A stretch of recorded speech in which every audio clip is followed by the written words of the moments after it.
Hello student, Hrithik আশ্রমে তোমাদের সবাইকে স্বাগত। আজকে তোমাদেরকে দেখাবো নবম শ্রেণীর প্রথম পর্যায়ক্রমিক মূল্যায়ন 2025 সালের রায়মার্টিন প্রশ্ন বিচিত্রা থেকে বাংলা বিষয়ে মডেল কোশ্চেন নাম্বার 3 নম্বর সেটটি। তাহলে চলো এবার আমরা দেখে নিই। প্রথমেই বলেছে সঠিক উত্তরটি নির্বাচন করো। একের এক, কৌলিঙ্গে সকল লোক কার নাম স্মরণ করেছিল? উত্তরটি হবে অপশান ঘ দাগ, জৈমিনীর। একের দুই, যতদিন ধনী ছিলাম কখনো সুখ পাইনি, এই কথা বলেছে, উত্তরটি হবে ইলিয়াস। একের তিন, প্রভু আজ আমার সংসার চলবে কিভাবে, প্রশ্ন করেছিলেন, অপশান গ দাগ, ধৃবর। একের চার, নিস্তব্ধ মুহূর্তগুলো কিসের জন্য কেঁপে ওঠে? উত্তরটি হবে সাগর গর্জনে। একের পাঁচ, অতএব আমি ভাবলুম তাহলে নির্ভয়ে লিখতে পারি, বক্তার এমন বক্তব্যের কারণ, অপশান ক দাগ, তার লেখার আগে প্রশংসা পেয়েছিল। একের ছয়, শঙ্কুর ডায়েরির লেখার লেখক প্রথমবার যে রঙটি দেখেছিলেন সেটি হলো সবুজ। একের সাত, ট্রাম বেটার দেন ট্রেরাম, এখানে ধ্বনি পরিবর্তনের যে রীতিটি অনুসৃত হয়েছে সেটি হলো অপশান ঘ দাগ, বিপ্রকর্ষ। চলে যাই দুই দাগে, কম বেশি 15টি শব্দে নিচের প্রশ্নগুলোর উত্তর দাও। দুইয়ের এক, তরি ভরা পণ্য নিয়ে কবি কোথায় পাড়ি দিতে চেয়েছিলেন? উত্তরটি হবে সপ্ত সিন্ধু পাড়ে। দুইয়ের দুই, প্লেটোর দোরগোড়ায় কি লেখা ছিল জানিস? প্লেটোর দোরগোড়ায় কি লেখা ছিল বলে বক্তা জানিয়েছিলেন? লেখা ছিল যারা অঙ্ক জানে না তাদের এখানে প্রবেশ নিষেধ। পরের প্রশ্ন, আমার হাত দুটো এখনো নিষ্পিস করছে কেন? এটি হবে হত্যার আগে ধীবরকে গলায় পরানোর ফুলের মালা গাঁথতে প্রথম রক্ষীর হাত নিষ্পিস করছিল। পরের প্রশ্ন, ইলিয়াস গল্পটি বাংলায় তর্জমা করেছেন কে? মনীন্দ্র দত্ত। দুইয়ের পাঁচ, জিহ্বনাস্ত্র প্রয়োগ করলে কি হয়? উত্তরটি দেখো, জিহ্বনাস্ত্র হলো এমন একটি অস্ত্র যার প্রয়োগে শত্রুকে যুদ্ধ থেকে সরে যেতে বাধ্য করা হয়। এই অস্ত্র যার উপর প্রয়োগ করা হয় তাকে প্রচণ্ড হাই ওঠে এবং সে হাই তুলতে তুলতে সেখানেই পড়ে যায়, আর তার কিছুই করার কোনো রকম শক্তি থাকে না। পরের প্রশ্ন, অথবা দিয়ে আছে বটিকা ইন্ডিকা কি হোমিওপ্যাথিক ওষুধ? 2-6, জিজ্ঞাসা শব্দটির ব্যুৎপত্তি নির্ণয় করো।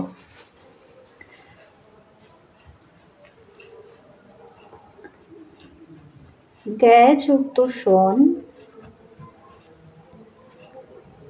যোগ অযুক্ত আ।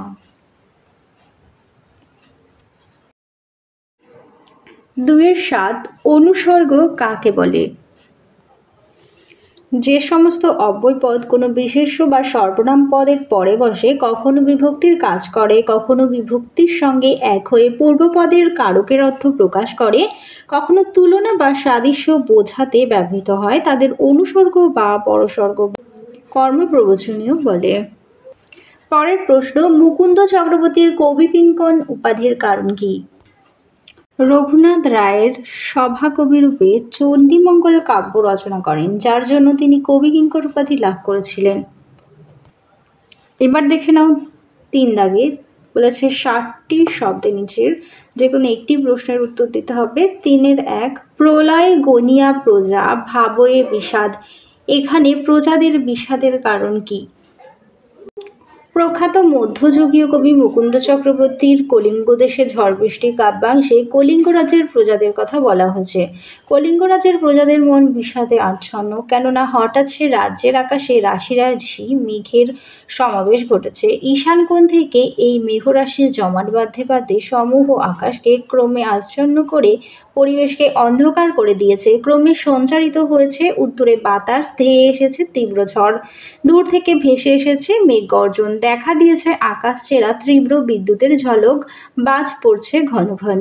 এক সময় শুরু হয়েছে প্রবল বর্ষণ, যা থেকে নির্দয় দুর্যোগ আশঙ্কায় প্রজারা বিষাদ ক্লিষ্ট হয়ে পড়েছে। 3-2 নোঙরের কাছি বাঁধা তবু এই নৌকা চিরকাল। নৌকা কেন চিরকাল নোঙরের কাছিতে বাঁধা? এটি তোমাদের প্রান্তিক সহায়িকার 114 নম্বর পেজ থেকে দেখাচ্ছি। কবি অজিত দত্ত উদ্ধৃত উক্তিটির রূপকের আড়ালে মানব জীবনের এক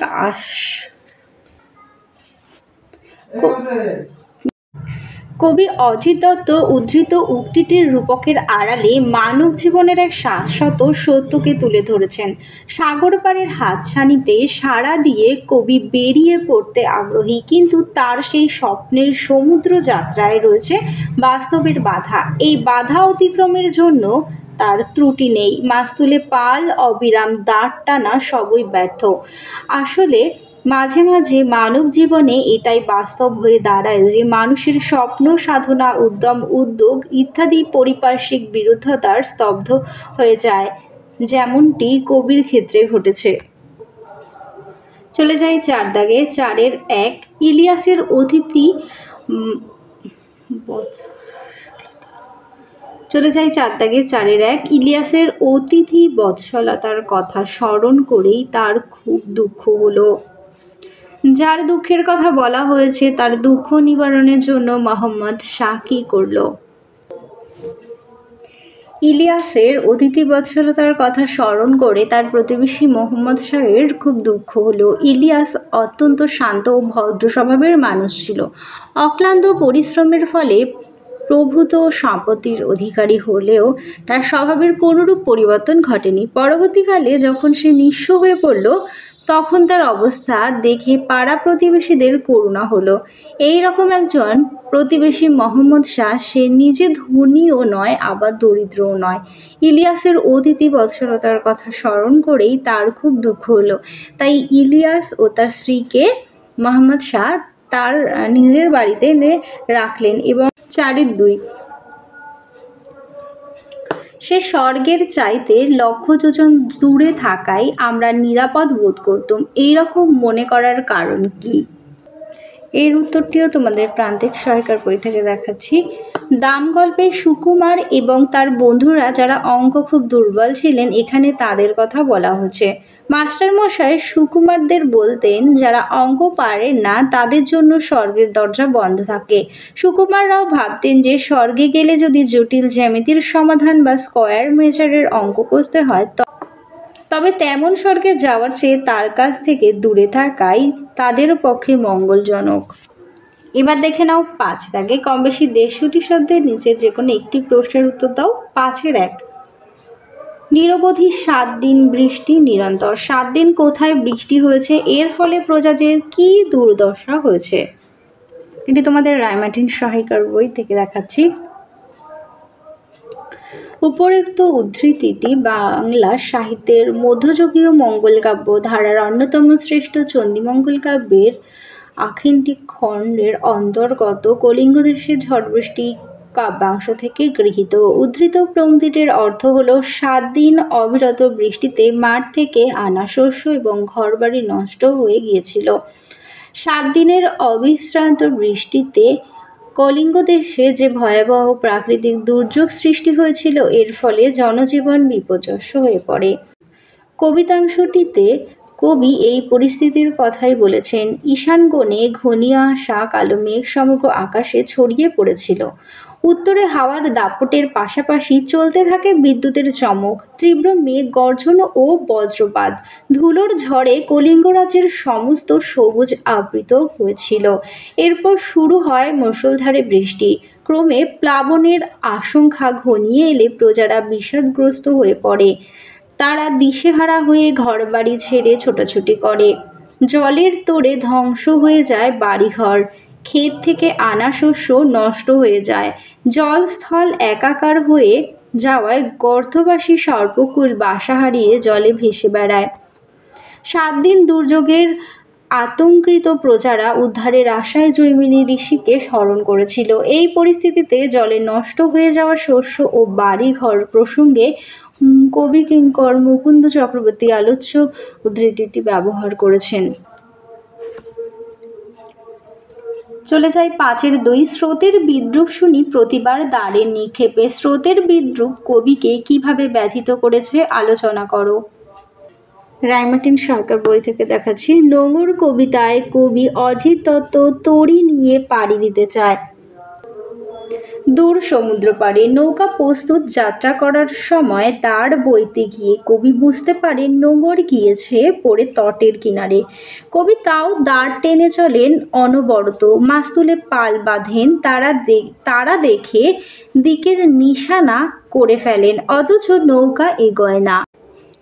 ঢেউগুলো যেন অভিমানে ফুলে ফুলে ওঠে, আর নৌকার মাথা কুটে ফিরে যায় গতির দুনিয়ায়। জোয়ার ভাটার বাঁধা নদীতট। এইভাবেই উত্থান পতনময় কবির জীবনতটে আশঙ্কায় নৌকাটি বাঁধা পড়ে থাকে। জলস্রোত গভীর প্রতিভূ, সে ধেয়ে আসে ফিরে যায় জোয়ার ভাটায়। সে কবির মতো বন্দী নয়, স্বাধীনভাবে বয়ে চলা তার ধর্ম। কবি অসহায়ভাবে বারবার দাঁড় টেনে নৌকা এগিয়ে নিয়ে যাওয়ার চেষ্টা করেন, কিন্তু সেই চেষ্টা জলস্রোত গভীর প্রতিভূ, সে ধেয়ে আসে ফিরে যায় জোয়ার ভাটায়। সে কবির মতো বন্দী নয়, স্বাধীনভাবে বয়ে চলা তার ধর্ম। কবি অসহায়ভাবে বারবার দাঁড় টেনে নৌকা এগিয়ে নিয়ে যাওয়ার চেষ্টা করেন, কিন্তু সেই চেষ্টা ব্যর্থতায় পর্যবসিত হয়। দাঁড়ের নিক্ষেপের প্রতিবার সে শব্দ হয় যে তা যেন কবির প্রতিস্রোতের বিদ্রূপ। কবি যে সমাজ সংসারের নানা বন্ধনে বন্দী, তার বন্দি দশাকে অর্থাৎ স্তব্ধতাকে গতিময় স্রোত বিদ্রূপ করে।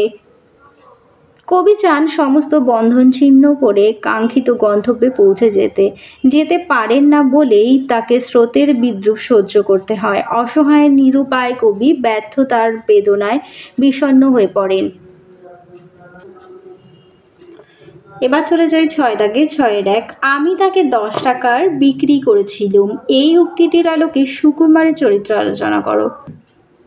নারায়ণ গঙ্গোপাধ্যায়ের দাম গল্পের কথকের নাম সুকুমার। বর্তমানে তিনি একটি কলেজে বাংলা পড়ান। শৈশবে স্কুল জীবনে মাস্টারমশাইয়ের শাস্তি শাসনে তার মনে তৈরি হয়েছিল অঙ্ক বিষয়ে ভীতি, তাই অঙ্ক তার শেখা হয়ে ওঠেনি। তবে মাস্টারমশাইয়ের অঙ্ক কষার আশ্চর্য দক্ষতা দেখে অভিভূত হয়ে যেতেন কথক। ভয়ের সঙ্গে মাস্টারমশাইকে ভক্তি করার মতো মন ছিল সুকুমারের। কলেজে চাকরি সূত্রে বিভিন্ন জায়গায় বক্তৃতা দেওয়ার আমন্ত্রণ পেতেন কথক। রবীন্দ্র জন্মোৎসব থেকে বন মহোৎসব, সব অনুষ্ঠানে বলা যায় এমন এক সর্বার্থসাধক বক্তৃতা বানিয়ে রেখেছিলেন তিনি। এই বিষয়ে তার সচেতনতা থাকলেও বক্তব্যকে সারগর্ভ করে তোলার কোনো প্রয়াস তার ছিল না। এই সূত্রে তাকে ফাঁকিবাজ বলা চলে, তবে তিনি নিজেও সে কথা স্বীকার করেছেন অকপটে। বক্তব্যের মাঝে রবীন্দ্রনাথের উদ্ধৃতিটি ব্যবহার করে অন্য কারো লেখা বার্নাস্ট এর নামে চালিয়ে দিয়ে অবলীলায় তিনি বহু মানুষের বাহবা কুড়িয়েছেন। তবে তার আত্মগ্লানি হয়েছে যখন জেনেছেন মাস্টারমশাই তার বক্তব্য শুনেছেন। বহুদিন পর মাস্টারমশাইয়ের সঙ্গে সাক্ষাতে তিনি বিনীত ছাত্রের মতো শ্রদ্ধাবনত চিত্তেই তাকে প্রণাম করেছেন। মাস্টারমশাইকে নিয়ে গল্প লিখতে গিয়ে কল্পনার আশ্রয় নিয়েছিলেন, উপদেশ বর্ষণ করেছিলেন বলে শেষে তার অনুশোচনা হয়েছে, লজ্জায় মাটিতে মিশে যেতে ইচ্ছে করেছে। আলোচ্য গল্পে কথক সুকুমারের আত্মোপলব্ধি শেষ পর্যন্ত তাকে একজন আদর্শবান মানুষ ভাবতে সাহায্য করেছে। 6-2। ধীবর বৃত্তান্ত নাট্যদৃশ্যে ধীবরের চরিত্রকে যেভাবে পাওয়া যায় তা নিজের ভাষায় লেখো। সংস্কৃত সাহিত্যের মহাকবি কালিদাস বিরচিত অভিজ্ঞান শকুন্তলাম কাব্যনাটকের অনুদিত ধীবর বৃত্তান্ত নাট্যাংশের প্রধান চরিত্র একজন ধীবর বা জেলে। এই চরিত্রকে কেন্দ্র করে নাট্যাংশটি সংক্ষিপ্ত পরিসরে গড়ে উঠেছে। নাটকের সূচনাতেই দেখা যায় রাজনামাঙ্কিত দুর্মূল্যের আংটি চুরির অভিযোগে ধৃত ধীবর পেশায় মৎস্যজীবী। এই ব্যক্তি চক্রাবতারে বাস করে। চোর সন্দেহে তাকে আটক করেন নগর রক্ষা নিযুক্ত রাজশ্যালক ও নগর রক্ষীদ্বয়। আলোচ্য নাটকে ধীবর একজন সাধারণ মানুষ, তাই ঊর্ধ্বতন নগররক্ষক ও রক্ষীদের সঙ্গে কথোপকথনে সে বিনয়ভাব বজায় রেখেছে। মিথ্যে চোর সন্দেহে বারবার অপমানিত লাঞ্ছিত হয়েও রাজশ্যালক বা রক্ষীদের অসম্মান করেননি ধীবর। দরিদ্র হলেও সে সৎ সত্যবাদী। মাছের পেট থেকে পাওয়া রাজার নামাঙ্কিত আংটি বিক্রি করতে গিয়ে সে রাজশ্যালক বা রক্ষীদের হাতে ধরা পড়ে। চোর অপবাদ নানা লাঞ্ছনা সত্ত্বেও ধীবর সরল কণ্ঠে ধৃততার সঙ্গে বারবার জানিয়েছেন সে চুরি করেনি। তার কথার সততা লক্ষ্য করে রাজশ্যালক আংটিটি বৃত্তান্ত শোনেন এবং রাজার কাছে তা যাচাই করতে যান। পরবর্তীকালে ধীবরের কথাই সত্য বলে প্রমাণিত হয়। আবার বিচারে যুক্তি পেয়ে দিন আনি দিন খাই শ্রেণীর ধীবর অপকট বলেছে, আজ আমার সংসার চলবে কিভাবে। দরিদ্র জেলে তার জীবন সমস্যা এই বাক্যের মাধ্যমেই ব্যক্ত করেছে। আবার পারিতোষিকের বিনিময়ে কৃতজ্ঞতা জানাতেও ভোলেননি সে। জাল বড়শি নিয়ে মাছ ধরার ধীবরের পেশা। নিজের এই সামান্য পেশার প্রতি যথেষ্ট মর্যাদা বোধ ছিল তার, তাই রাজশ্যালক যখন তার পেশা নিয়ে ব্যঙ্গ করেছিল, আত্মমর্যাদাবোধ সম্পূর্ণ ধীবর প্রতিবাদ করে বলেছে, মানুষের জন্মগত বৃত্তি ঘৃণ্য হলেও তা পরিত্যাগ করা অনুচিত। সে আরও বলেছে যে তার বৃত্তি প্রাণী হত্যা হলেও দয়াপরায়ণ ব্রাহ্মণ ও যজ্ঞের প্রয়োজনে নির্দয়ভাবে পশুবধ করেন।